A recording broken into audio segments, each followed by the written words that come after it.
Okay. He's been missing for a while. Okay. Thank you, everyone, for attending this afternoon's session on DEI and library marketing and outreach. We have someone is in the chat.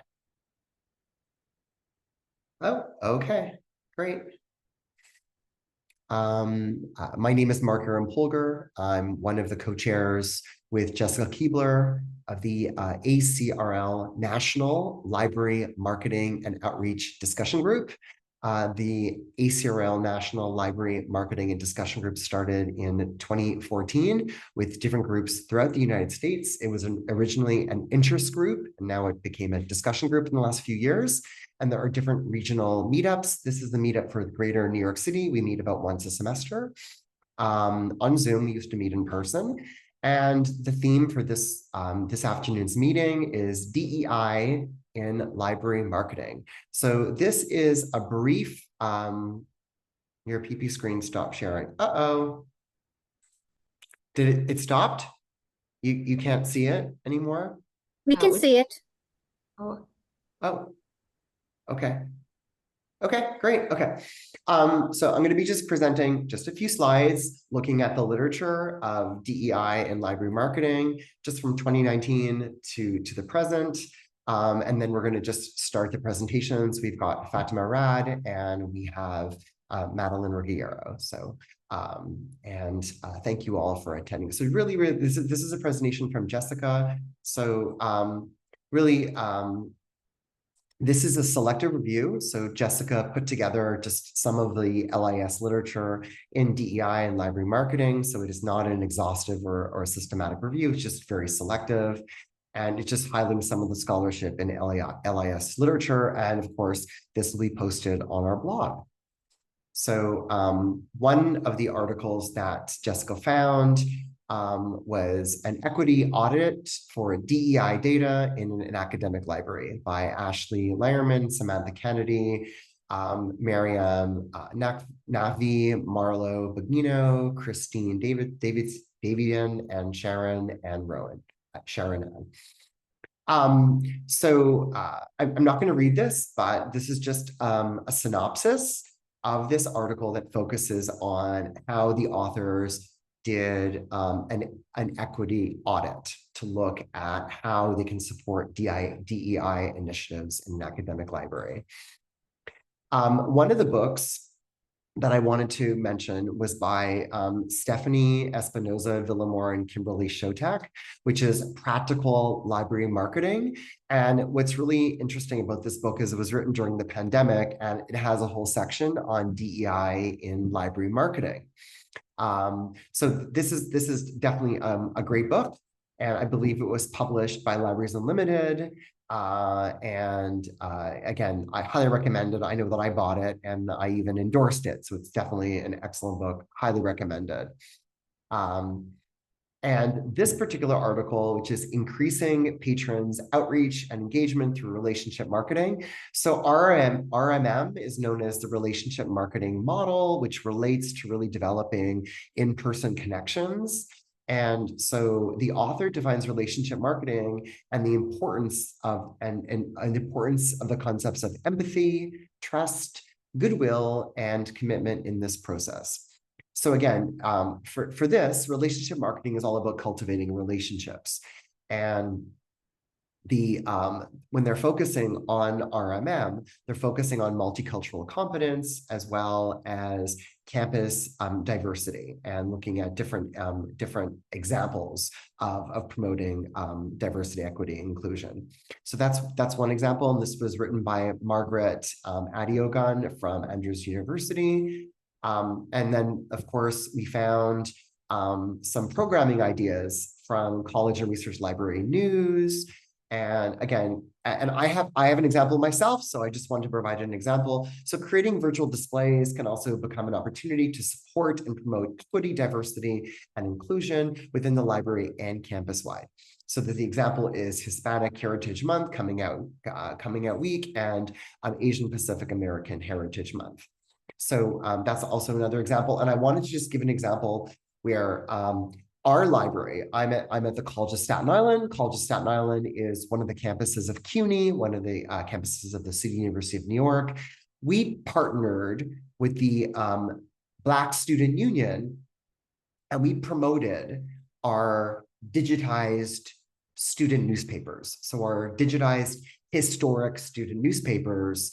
And we looked specifically at articles about racial tension on campus. And we had the Black Student Union lead the discussion. So that I thought that was very useful, that it was a student-led discussion where we were both promoting our digitized collection of historic student newspapers while having a really great, lively discussion about racial conflict and racial tension on campus by looking at specific articles from these historic student newspapers. It was just a really great example of also promoting DEI. Another article, Responding to Hate, How National and Local Incidents Sparked Action at the UNLV University Libraries by Brittany Paloma Friedler, Roseanne Matola, and James Chang, all from the University of Nevada, Las Vegas. And it's really focusing on how they expanded, how the library looked at specific incidents and how they responded to those incidents. So again, through DEI programming. So I'm going to be including this PowerPoint as part of one of the files that you could download on our website. So, and again, these are just really brief synopses that Jessica found based on these articles. And finally, this one is the 5 labors of equity, diversity, inclusion, and anti-racism work of racialized academic librarians. This is Canadian publication. Again, it's from Sylvia Vong, University of Toronto, Ilan Cho, University of British Columbia, and Elena Norland, Association of Southeastern Research Libraries. And it's this particular article is not specifically about marketing, but it does focus on the work of racialized academic librarians and looking at a DEI work. And there are links here to more studies, Conversations That Matter, Engaging Library Employees in DEI and Cultural Humility Reflection, and Diversity, Equity, Inclusion Professional Development events in academic libraries have minimal impact on knowledge, behavior, and organizational change without meaningful design and participant intentionality. So if anyone, I'm going to just look in the chat. Okay. I'm going to be sharing this document, so you'll be able to access the links to these articles. So if anyone wants to add, please unmute yourself if you have any article that you'd like to share, or if there's anything that you'd like to add that you think that relates to DEI in library marketing. If not, we can start with Fatma, where she's going to share her presentation, and then Madeline.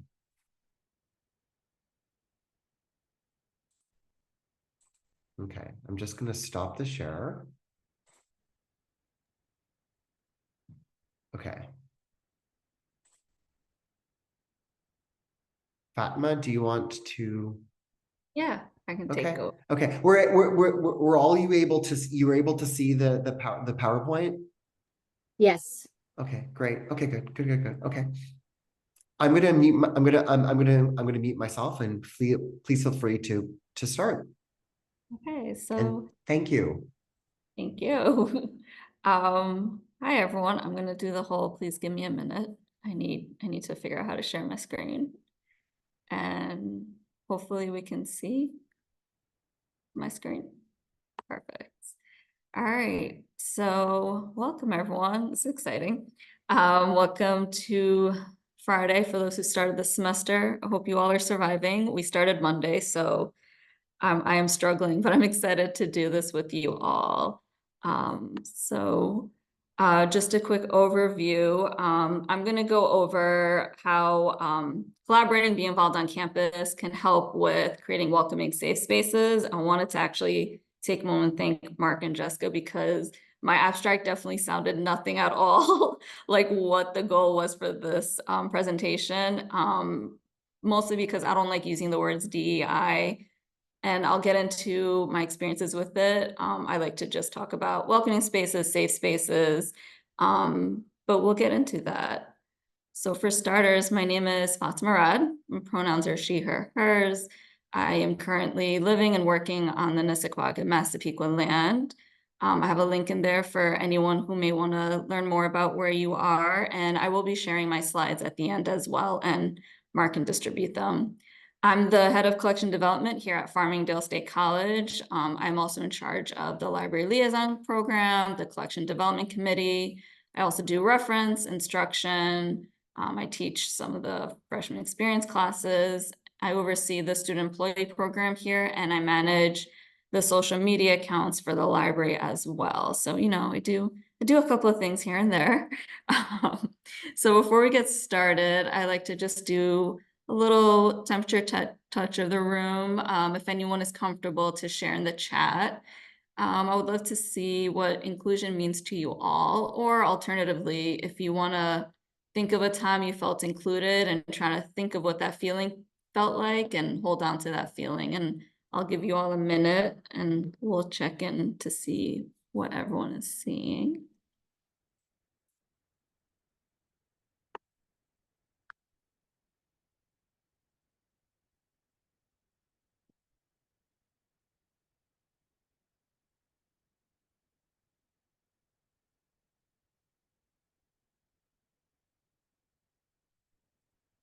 So I'm not sure if anyone dropped anything in the chat, but for the sake of time, I'm going to move on, not to ignore anyone.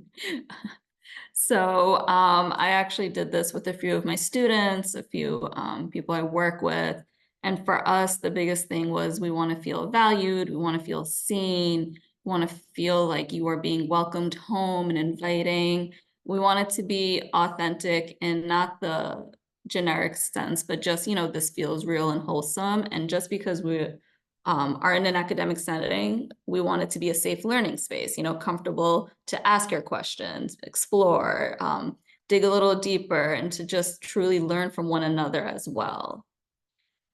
So before my suggestion before you start is I think you should always look at your library mission statement as well as your campus mission statement, because you do want to be in a space where you yourself can express the DEI goals and make sure there is space for it. So at Greenlee's mission, we do have a highlight for contributing to student success and making sure there's space for the community. We don't per se say inclusivity, but in our college mission statement, we do encourage student success a lot. We talk about inclusivity and diversity, and we have a much longer mission statement as well with 8 very detailed goals. And again, same thing. We want our students to feel included. We want them to feel seen. We want to have that organic diversity in there. So for me, that's enough to be able to say, okay, I'm in a space, I work in an institution where what I believe in is aligned with the library and the greater college, which is always a really, really good feeling.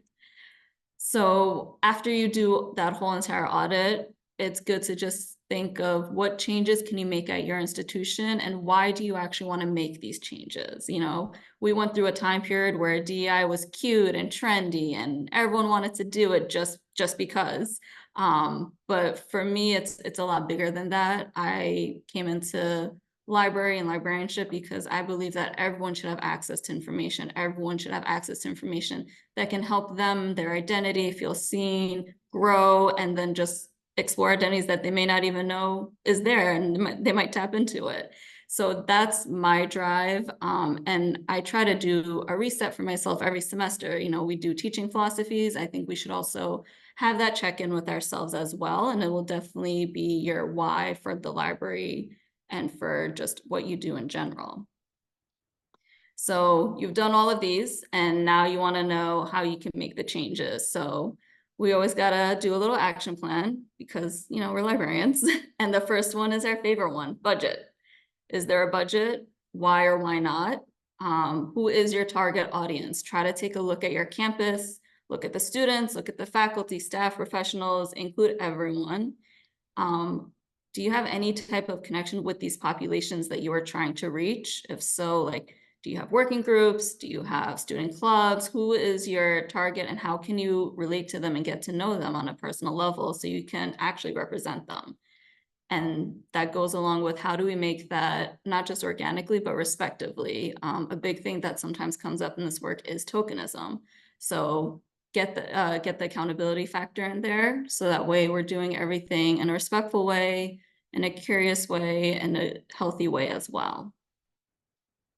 So I started from scratch. We didn't really have, we had all these really beautiful bookcases that were just empty. And now if they're ever empty, it looks really scary. So I started with bookcases, book displays. I have no budget. So I was literally cutting, pasting, using manila folders to make these pop-ups. I think I stole this caution tape either from like University Police or a colleague's Halloween setup. So we started doing different book displays for different events, different cultural months. And this was a way for students to just see themselves. I remember as a kid, when I would go to a public library, I loved seeing book displays. It would be something, a hobby that I liked or a school subject. And it does really make a difference, even if you don't check it out. It's just that it's there and it's safe and it's allowing someone to feel seen. So we started small and we continued with it. So you have your book display. How do you make sure people know about it? You can't just have it there hiding in the library. And when it came to Greenlee, we had this very weird bad PR where individuals did not like the library and faculty didn't want to come here. And it was probably the weirdest experience I've ever had. So we had to get ourselves out there. So that was why I did that library liaison program. We were now talking to them. We were in their inboxes. We were trying to get to their meetings. At the time, I knew how to use Instagram and I decided to, just play around. My director was okay with me creating accounts. So I made an Instagram, a Twitter, and then eventually a TikTok. You need to play around to see what your audience is comfortable with and what they like. So for our campus, Instagram is strong. That's how we communicate. That was how I got the book displays out. That was how I started connecting to student clubs, student events, office student activities, different supports clubs on campus. And then Instagram hit off. We canceled our Twitter. It just was not work. It wasn't not working. It was just different things were not in alignment. And then TikTok again wasn't working. So stick with what works, test it out. Don't be afraid if it fails. That's fine. And then keep growing with that. So social media can be your friend. It'll be an easy way for a visual, easy way to connect with the students, see which one works.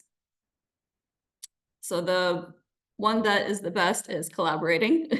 Marketing 101 is we do have to leave our library spaces. We have to leave our offices. We have to talk to people. So I did that with departments. And then weirdly being on social media was how the NAACP chapter found us. They saw that we were doing book displays. They wanted to collaborate with us and they asked if they're allowed to do a book display. And it's yes, of course. We have the books, come work with us. So the students came, they looked through the stacks. I showed them how to use, how to find the books, how to find articles. They saw me literally cutting and pasting and they were very shocked. And they're like, oh, there's not someone who does this. I'm like, no, it is me. Would you like to use a glue stick and cut and paste with me? So we were literally building the display from scratch. We had little information about their club, which they loved. And you had their names. We had links back to their social media. And it's nice to always recognize students when they put in the work. So in the display, I made sure all their names were there. Anyone who participated in any way, they got their recognition. And that's really important for students, especially when you're highlighting students who are from marginalized communities. You don't want them to feel like it was free labor.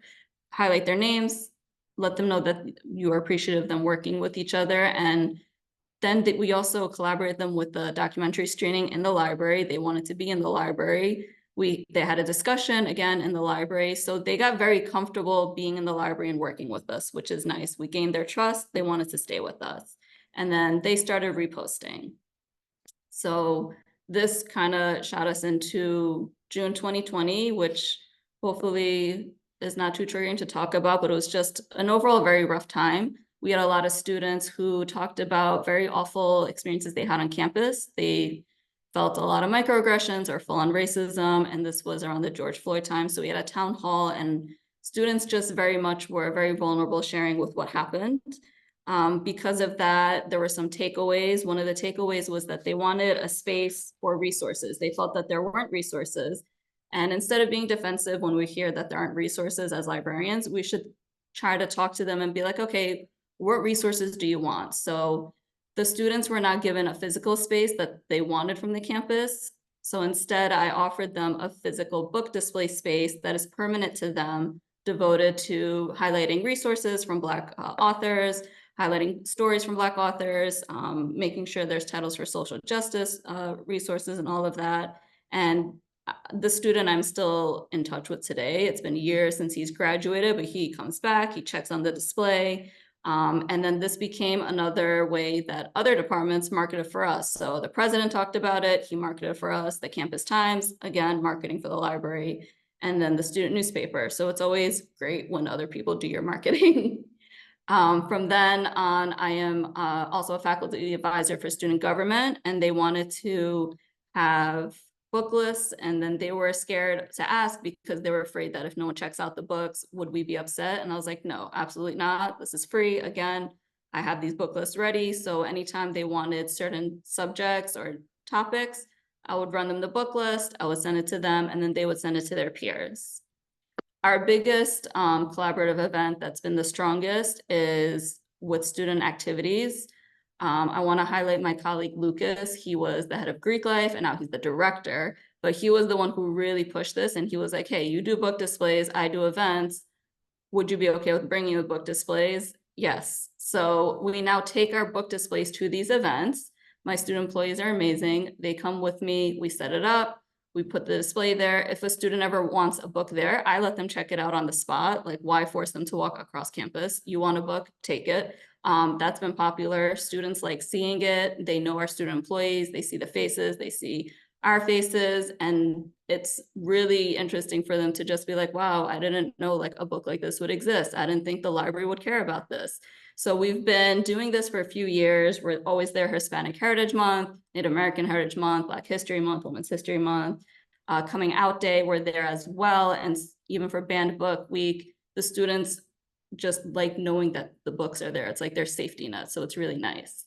A different collaborative event is the Summer Bridge Program, but again, great marketing and PR because these are students who are either there for a few weeks for EOP, C-STEP. We now started using ACE, which I think CUNY also uses, and TRIO. So while they're there, they come to the library and I just do a very, very basic level of, hey, this is the library. And then we do a scavenger hunt to make them feel comfortable. So they are now running around the library. They are, my colleagues are great. Kathy's there. Our circulation staff is great. My student employees are there. We're there to encourage them to just ask questions. There's no wrong question. The library is your space. So they're literally running around, racing, being silly. So it breaks that ice for them to enter the library and they remember our faces and the student employee faces. They remember there's books there for them. Remember there's muscles, everything. So this became kind of an internal PR where the freshmen are now telling their classmates, oh, we can go to the library. I've been there before. Oh, you can ask them. I've done this before. And they do remember you. So word of mouth is always the best outreach and marketing. And especially if you get them from the first year, it's the best. So the unintentional marketing one is our student employee program. So I became in charge of them in fall 2021. I was not ready for this, but I didn't want students to not have a job because we couldn't handle it. So our student employees are literally the best. I will always brag about them. They are professional. They know what they're doing. They take so much pride in our library that it's amazing. They know the services. When they're at the desk, they know call numbers. They know the course reserve numbers. So it's really interesting to see students to pick up on it and to tell instructors like, oh, you don't know, our library has that. Oh, you don't know about research guides? You should talk to a librarian. So our student employees are now basically our ambassadors.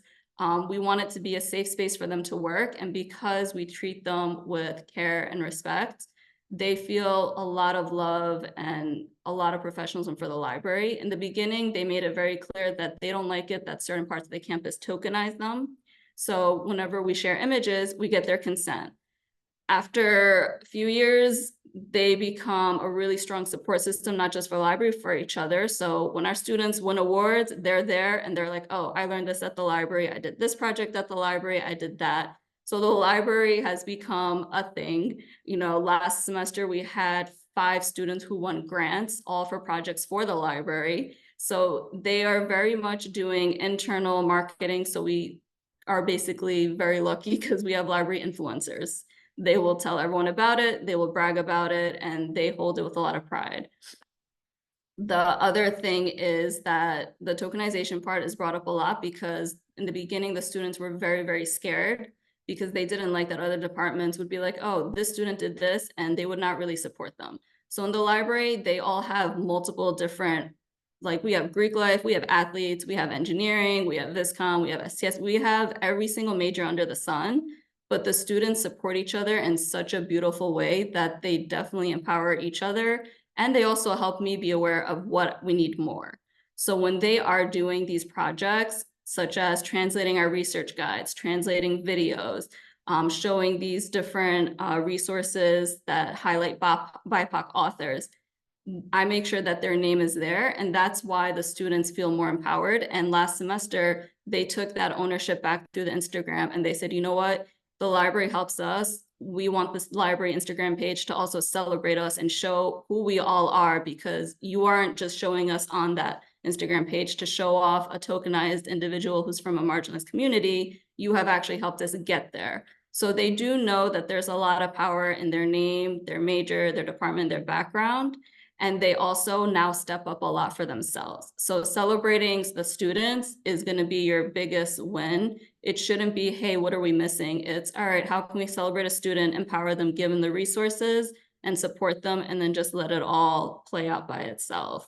And our campus also recognize them. They write articles about them. They highlight the projects they work on. And next month, they're all going to be, 5 of them are going to be celebrated for grants that they're doing. So one is going to be creating a mini library of just books in Spanish for our ELL students, and creating a photo shoot for professional headshots for those who are BIPOC to make sure that their skin tones are properly pictured.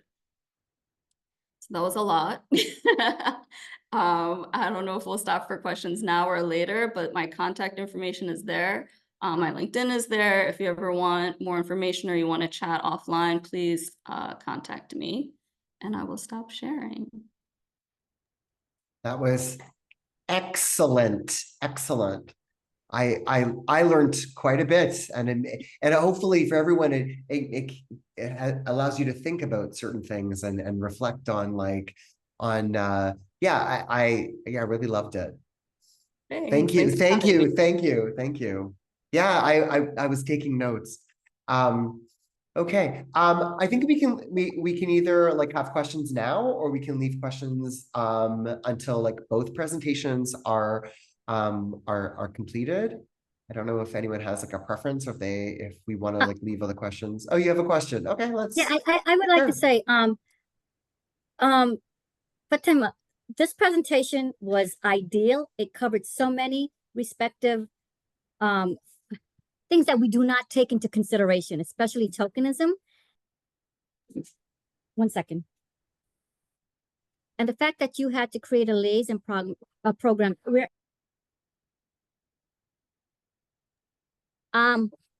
we have a liaison program in CUNY, all the CUNY libraries have it, and the fact that you had to create one on your own.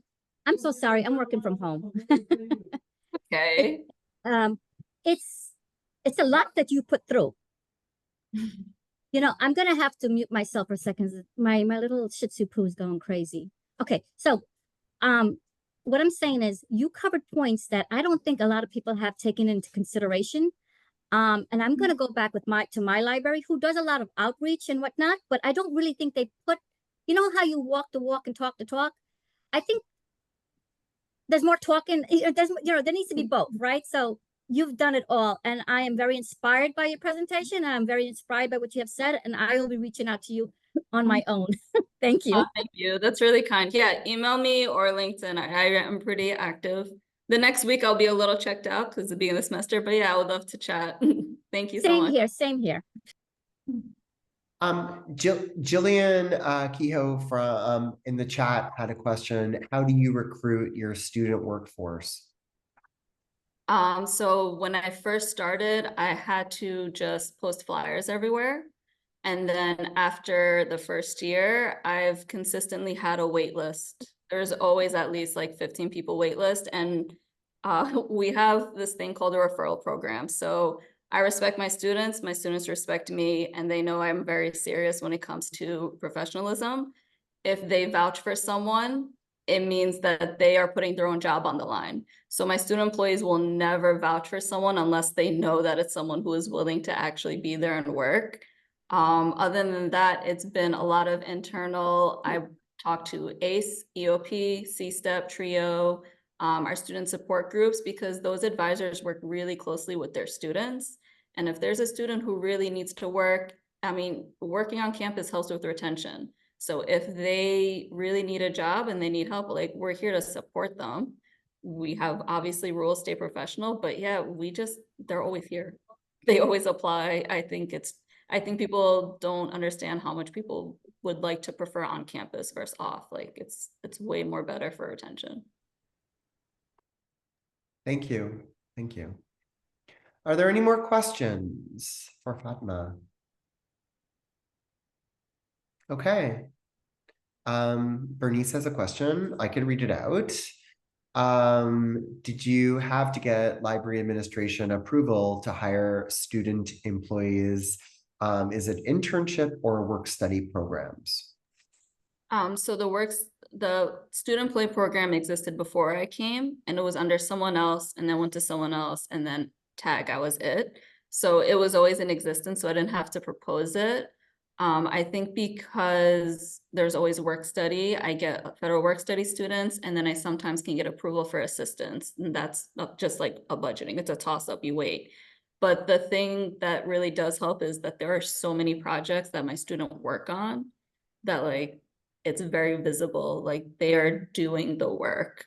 So, I'm very grateful for them, which is why I like to remind people, if you're hiring student employees, give them projects or give them the space to create their projects, and they will do it, and they will definitely surprise you. So they are definitely making our library better, which is why I always remind my colleagues, like, hey, they're doing the work, but not getting the salary that we are. So be kind to them, and they are your colleagues too. Just because they're students doesn't mean they're any less. Thank you. Are there any more questions? Please feel free to unmute yourself or type in the chat.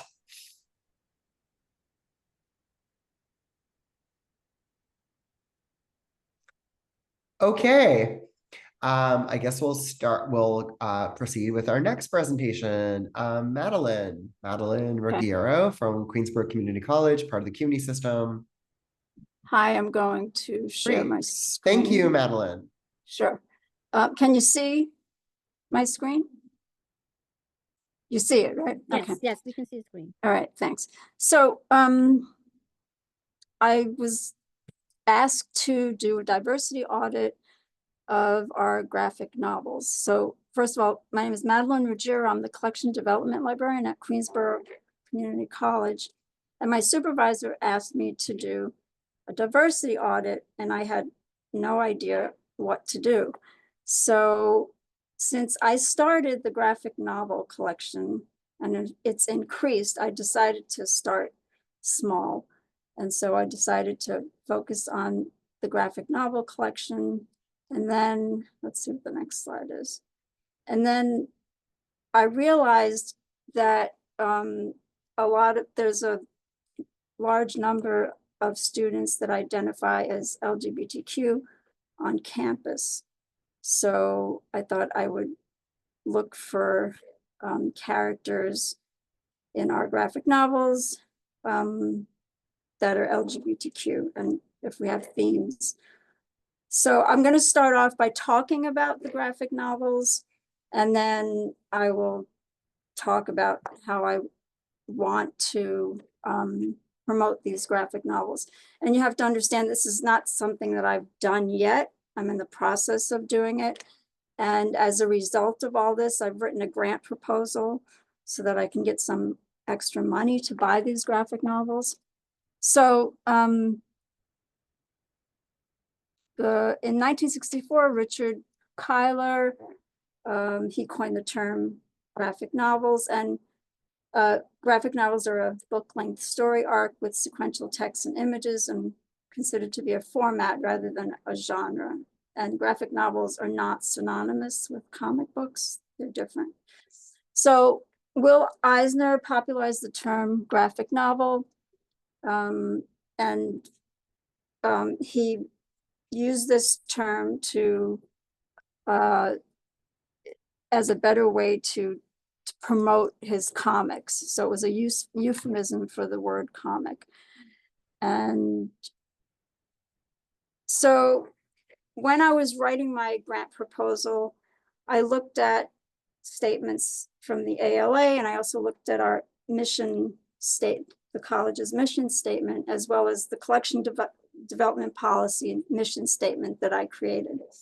So this was statement from American Libraries Association as far as on diverse collections.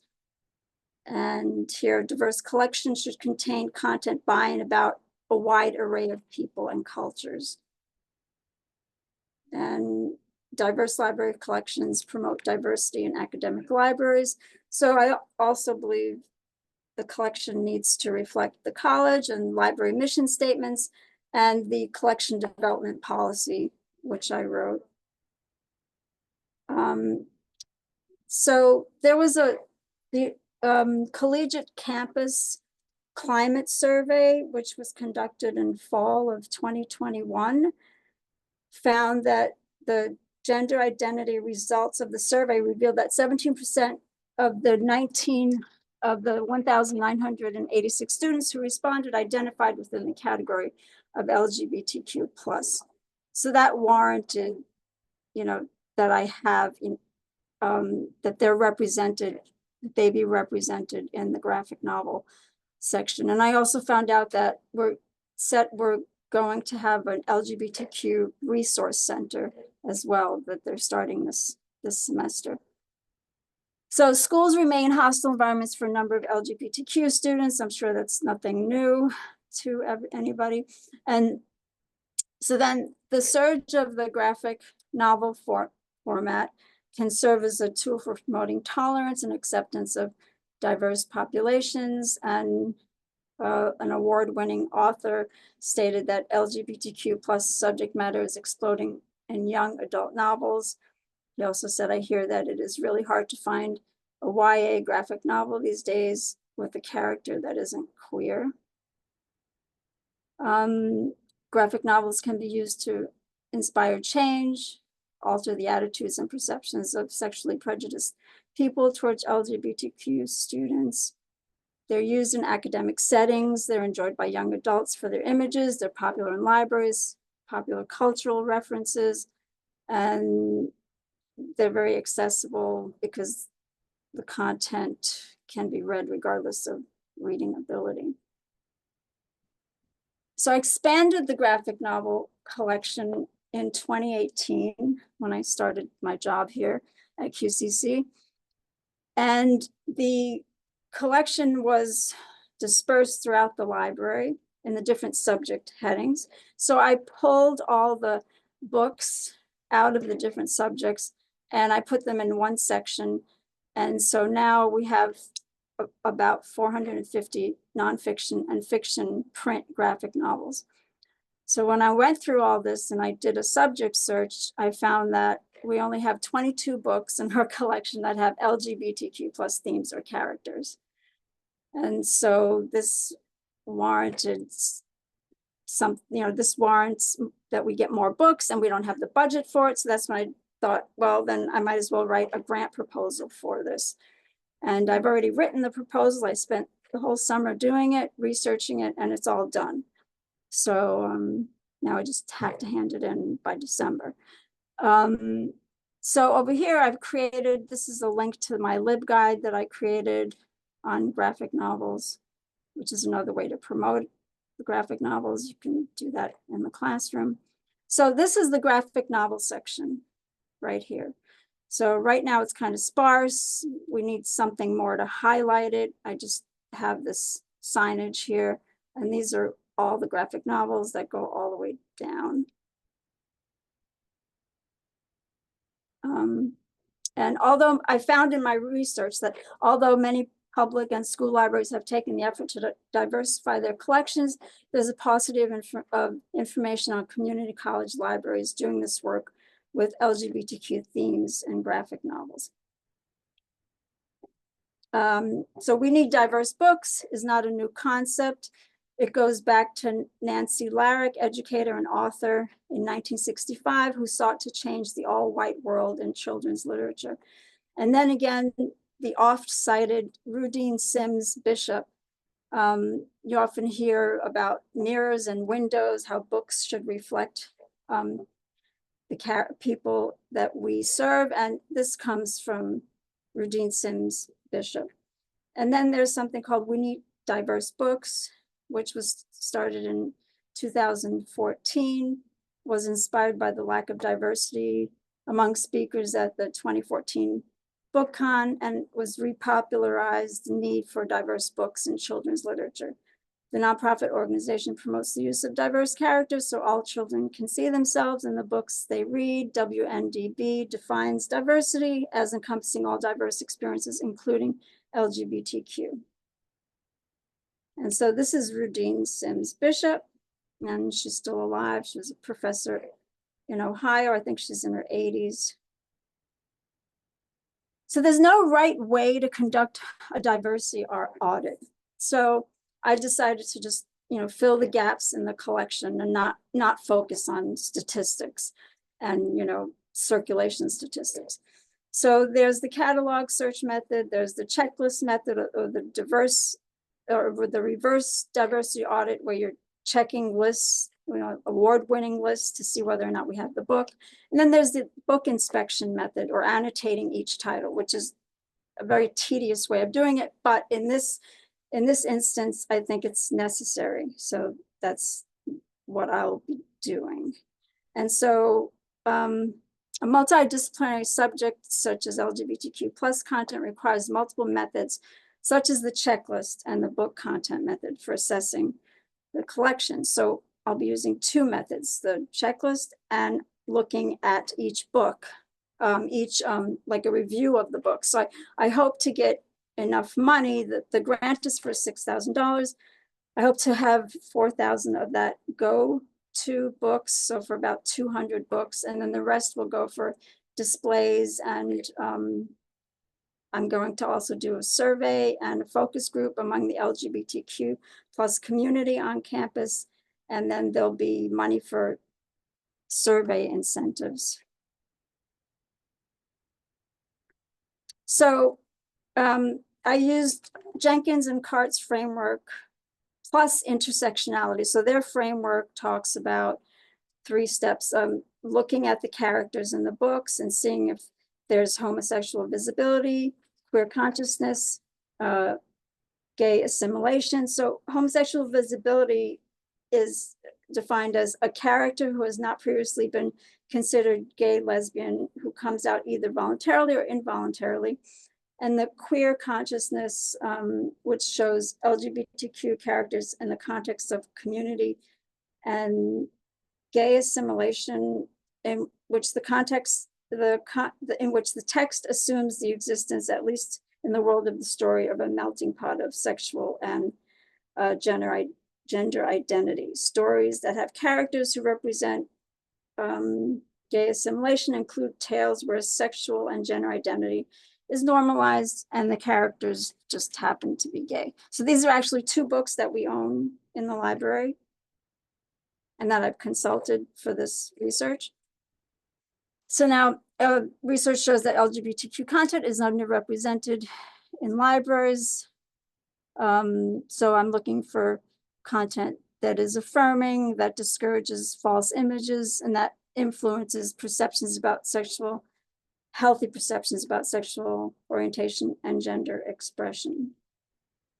So the questions to be examined, of which graphic novels with LGBTQ plus content provide realistic portrayals of LGBTQ plus characters and portray their intersectionality. And that's one thing that Jenkins and Carter don't address, is the intersectionality of characters. You know, they can be their race, their social class, their religion, like that. So that's going to be on the list as well as we go through the books and the reviews.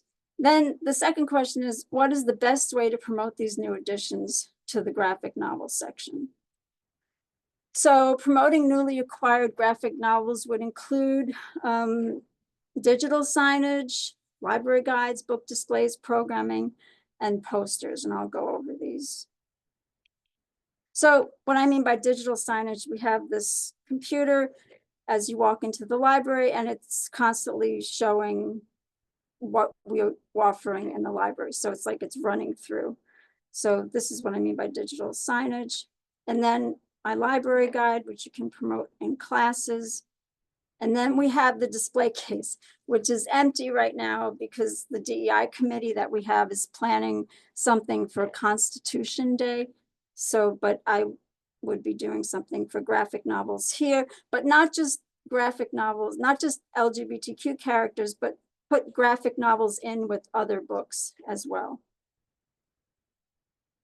And then the possible programs could include, there's a film called, I don't know if you ever heard, called No Straight Lines, The Rise of Queer Comics. And it just talks about the history of graphic novels and includes some old timers such as Alison Bechdel, who wrote Fun Home, and some others. So I thought maybe we can offer a film like this on campus for students so that we get the word out there that we're also carrying graphic novels.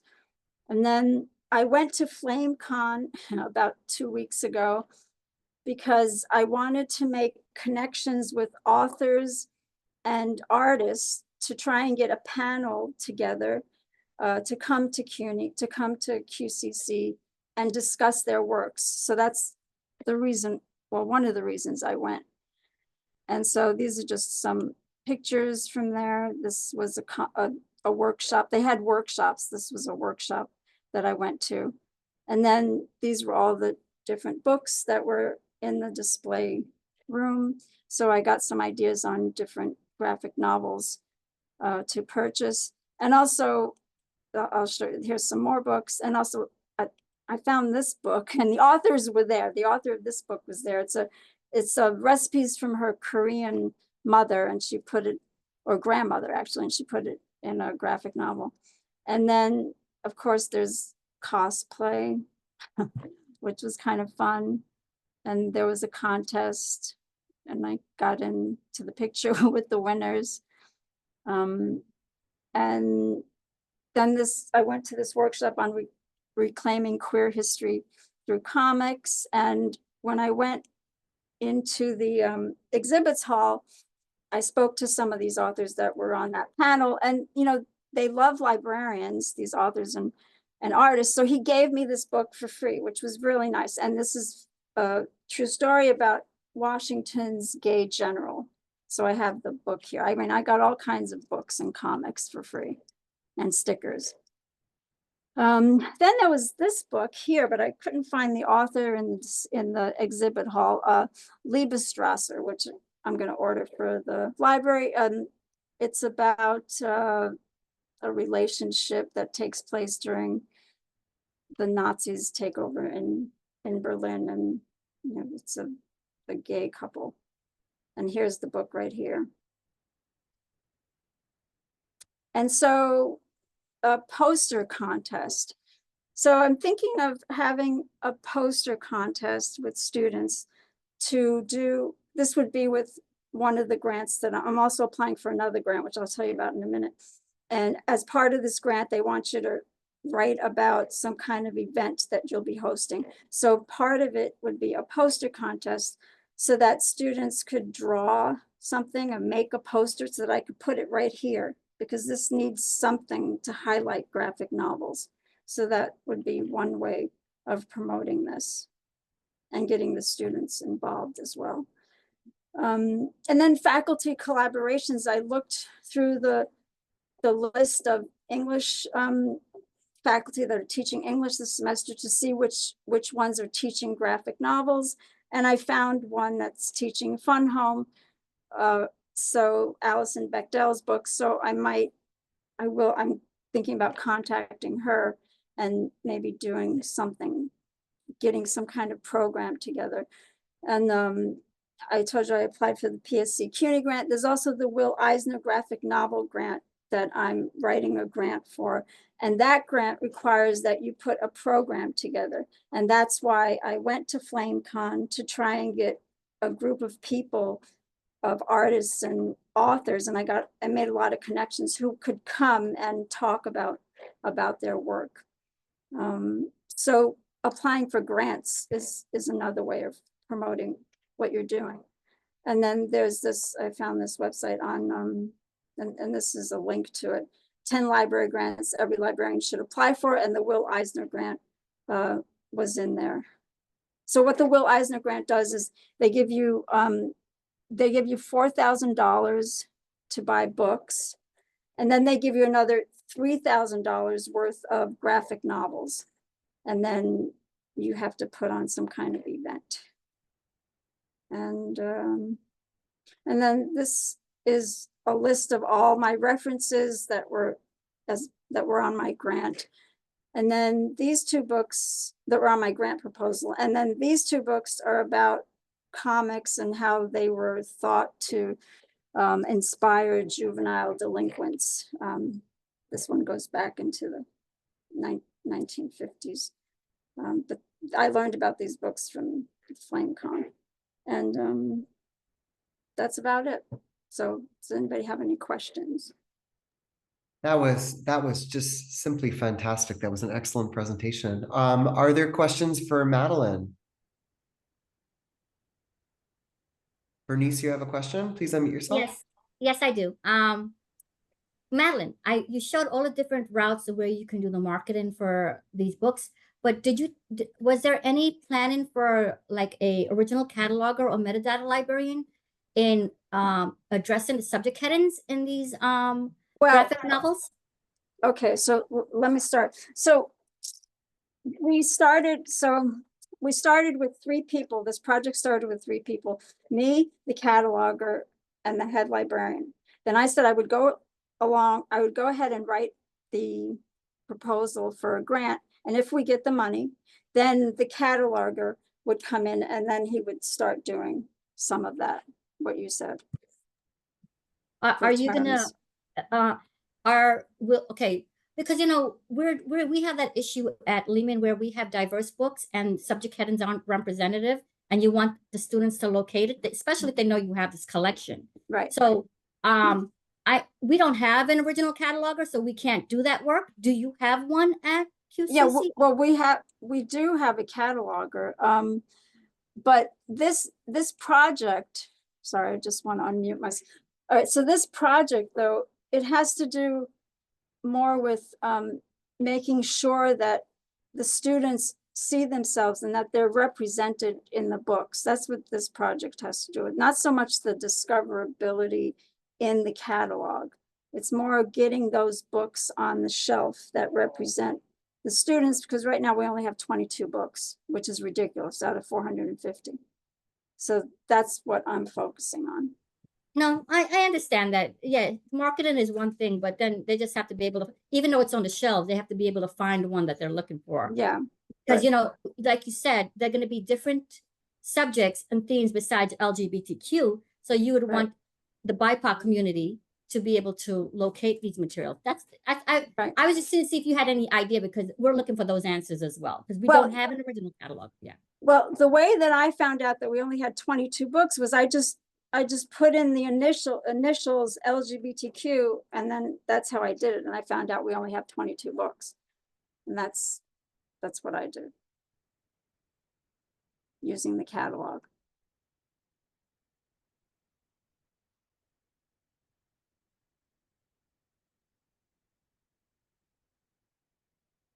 We have a question in the chat. from Rebecca. Is anyone including disability in their definition of DEI, and how are you engaging that population? Disability is included here in the intersectionality. So so that when we look at these books, there's going to be a list, like Excel spreadsheet, and we're going to have race, social class, disability. So that's in the intersectionality as far as this LGBTQ thing goes. Yes, that's how I'm doing it. Can I say, I think also with disability, it means that even though you order books that it's about, I guess it's about readers. If some people have disability with viewing certain things, just having the equipment there to look at certain materials, probably. Is that what they're also including for disability? Because I'm thinking about whether some people have vision impairment and they want to look at the book, are there going to be any graphic novels? I mean, I don't know if that's a thing, but. Again, I'm focusing on characters in the book. That's what I'm focusing on. Characters and themes in the book. So that there's mirrors, windows, sliding glass doors, right? Yeah.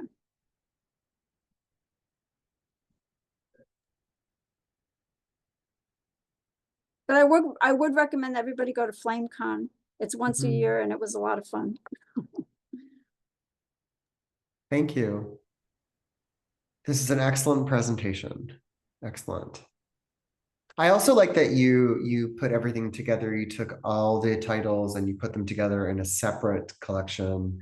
Again, to make it make it more visible.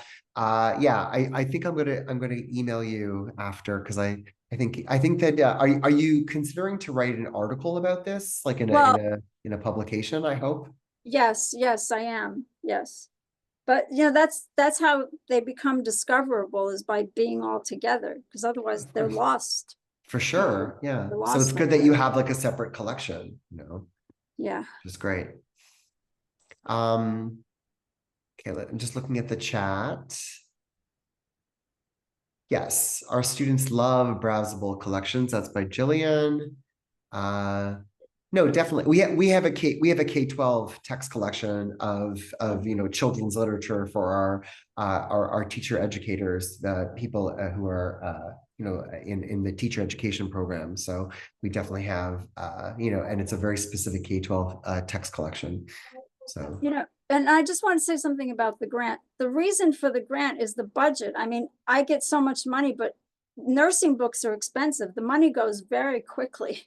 So that's why, I need money to buy these books. And that's why I thought this would be a great topic for a grant proposal. And I ran it through the grants office, and the person who read it said, this is great, and I think you'll get the grant. So we'll see.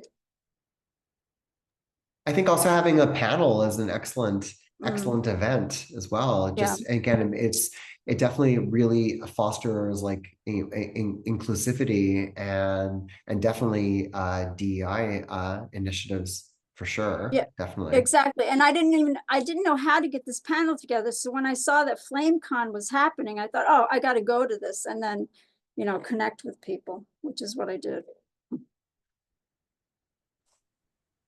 Okay, I'm just reading in the chat. We have a question from Xian.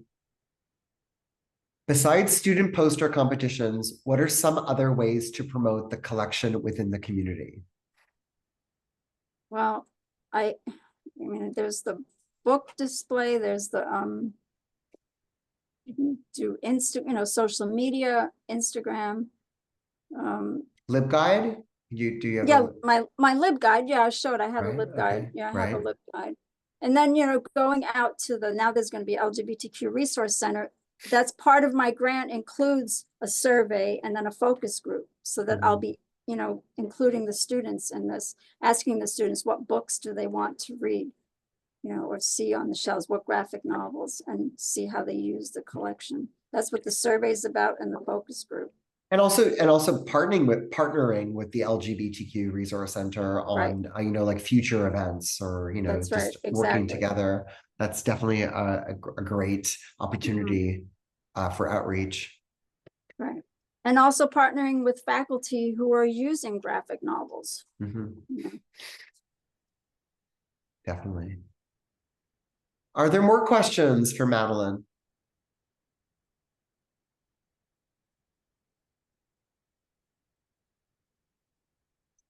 Okay, so I want to thank both presenters for their excellent presentations. This was excellent. It hopefully would get you thinking about how you would support DEI efforts in your library, specifically connecting with library marketing and outreach.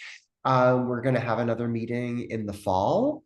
So again, you don't need to be a member of ACRL National, but it's great to be a member, but you don't need to be a member to present or to attend this meeting.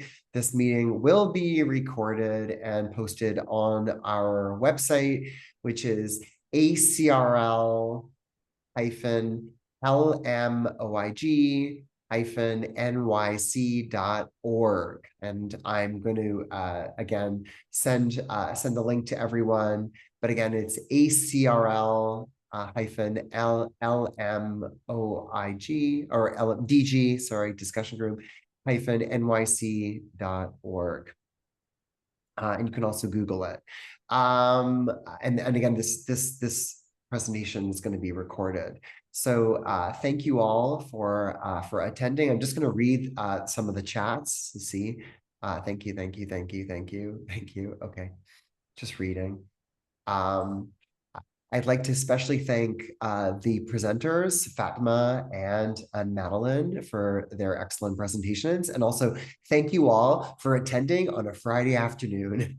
So I hope that you have a wonderful long weekend and have a great weekend. And thank you again for attending. And there will be an announcement for a fall meeting, something that would be a different theme for a fall meeting for the ACRL National Library Marketing and Outreach Discussion Group.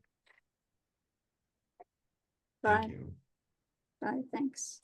Thanks. Bye, everyone. Thank you again. Take care. Have a great weekend. Bye.